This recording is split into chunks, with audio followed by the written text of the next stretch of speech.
Hi friends. അപ്പോൾ എമ്പുരാന് ശേഷം പൃഥ്വിരാജും മോഹൻലാൽ ഒരുമിക്കുകയാണെന്നുള്ള വാർത്ത കേട്ടു. അപ്പോൾ അത് നിങ്ങളോട് പറയാൻ വേണ്ടി വന്നത് അതൊരു കുടുംബ ചിത്രമായിരിക്കും എന്നാണ് നമുക്ക് അറിയാൻ സാധിച്ചത്. അപ്പം എല്ലാവരും പറയുകയാണ് തന്മൂർത്തി ഒരു കുടുംബ സിനിമ എന്ന് പറഞ്ഞ് കൊണ്ടുവന്ന സിനിമ എങ്ങനെയായിരുന്നു നമുക്ക് എല്ലാവർക്കും അറിയാം. അതുപോലെ തന്നെ പൃഥ്വിരാജ് ഏട്ടാ എനിക്ക് നമുക്കും ഒരു കുടുംബ സിനിമ ചെയ്താലും എന്ന് ചോദിച്ചിട്ട് പിറകെ പോയി സിനിമ എടുക്കുന്നു എന്നൊക്കെയാണ് പറയുന്നത്. പക്ഷെ അങ്ങനെയൊന്നുമല്ല. ഇവർ നേരത്തെ തീരുമാനിച്ചിരുന്ന കാര്യമാണ് അസ്രയേൽ എന്ന് പറഞ്ഞ സിനിമ, അതായത് എമ്പുരാന്റെ തേർഡ് പാർട്ട് എടുക്കാവുന്നത്. പക്ഷെ അതിന് എടുക്കാനുള്ള സാധ്യത വളരെ വിരളമാണെന്നാണ് അറിയാൻ സാധിച്ചത്. കാരണം അത്രത്തോളം നെഗറ്റീവാണ് എമ്പുരാൻ ഇപ്പോൾ വെളിയിൽ നിന്ന് കിട്ടുന്നത് വിവരം. കാരണം തുടർന്ന് നമ്മുടെ തിയേറ്റർ റെസ്പോൺസ് നിങ്ങൾ കണ്ടത് ഫാൻസ് പോലും ഉറപ്പിച്ച് പറയുന്നത് എമ്പുരാന് കിട്ടിയ ക്ഷീണം തുടരിലൂടെ മാറിയത്. അപ്പം ഇനിയും ഇസ്രായേൽ എന്ന് പറഞ്ഞ സിനിമയിലൂടെ വീണ്ടും കോട്ടത്ത് മോഹൻലാലിനെ കൊണ്ട് നിർത്തുവാൻ വേണ്ടി പൃഥ്വിരാജിന് മടിയാണ്. അതുകൊണ്ട് തന്നെ അതിനുവേണ്ടി ബ്ലോക്ക് ചെയ്ത ഡേറ്റിലാണ് ഒരു കുടുംബ സിനിമ എന്ന് പറയുന്ന രീതിയിൽ ഒരു ആക്ഷൻ കുടുംബ സിനിമ ചെയ്യാൻ വേണ്ടി, അല്ലെങ്കിൽ ഒരു റിവഞ്ച് ഡ്രാമ ചെയ്യാൻ വേണ്ടി വീണ്ടും പൃഥ്വിരാജ് തയ്യാറെടുക്കുന്നു എന്നൊക്കെ വരുന്നുണ്ട്. അപ്പൊ എന്തൊക്കെയാണ് സിനിമയുടെ കഥയെന്നും വിശദാംശങ്ങളൊന്നും വെളിയിൽ വരുന്നില്ല. പക്ഷെ ഇതൊക്കെ റൂമേഴ്സ് ആണ് വരുന്നത്.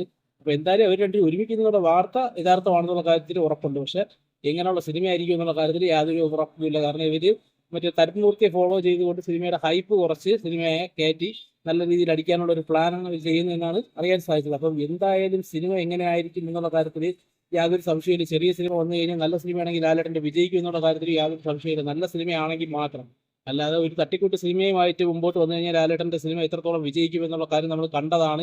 എത്രയോ സിനിമകളായിട്ട് ഈ ഒരു 5-6 വർഷമായിട്ട് തുടരും എന്നുള്ള സിനിമയല്ലാതെ വേറൊരു നല്ല സിനിമ എന്ന് പറയുന്നത് നേരും പിന്നെ അത് മാത്രമേ ഉള്ളൂ. പിന്നെ നമുക്ക് വേറെ പറഞ്ഞ് തീർക്കാൻ വേണ്ടി മോഹൻലാലിൻ്റെ ഒരു സിനിമയും നമുക്കില്ല എന്നുള്ള കാര്യം എല്ലാവർക്കും അറിയാന്നുള്ള കാര്യമാണ്. അപ്പോൾ അങ്ങനെ ഒരു തട്ടിക്കൂത്ത് സിനിമയായിട്ട് പൃഥ്വിരാജ് വരികയാണെങ്കിൽ ലാലേട്ട ഡേറ്റ് കൊടുക്കരുത്. അല്ലെങ്കിൽ തോട് തട്ടിക്ക് മോൻ പോയി സിനിമയിലൊക്കെ അഭിനയിച്ച് ജീവിച്ച പോലെ എന്നെ കൂടെ എന്തിനാണ് ഇങ്ങോട്ടാക്കുന്നതെന്ന് പൃഥ്വിരാജ് പറയുന്നത് നല്ലതായിരിക്കും.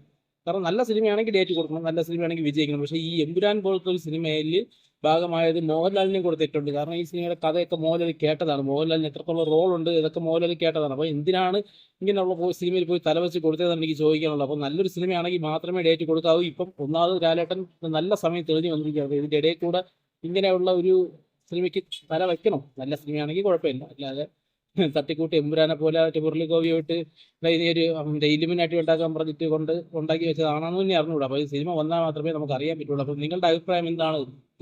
തന്മൂർത്തിയെ പോലെ തിളങ്ങാൻ പൃഥ്വിരാജ് സാധിക്കുമോ? അപ്പോൾ നിങ്ങൾ പറയും ലൂസിഫർ നീ കണ്ടില്ല, ലൂസിഫറിൽ നല്ലതല്ലേ? ലൂസിഫറിൽ നല്ലതൊന്നുമല്ല, തുടരും പോലെ നല്ലതല്ല. ലൂസിഫർ കുഴപ്പമില്ല, പക്ഷെ തുടരും അതിഗംഭീരമാണെന്നാണ് എൻ്റെ അഭിപ്രായം. അപ്പോൾ നിങ്ങളുടെ അഭിപ്രായം കമന്റ് ബോക്സിൽ ഇടാം. നന്ദി, നമസ്കാരം.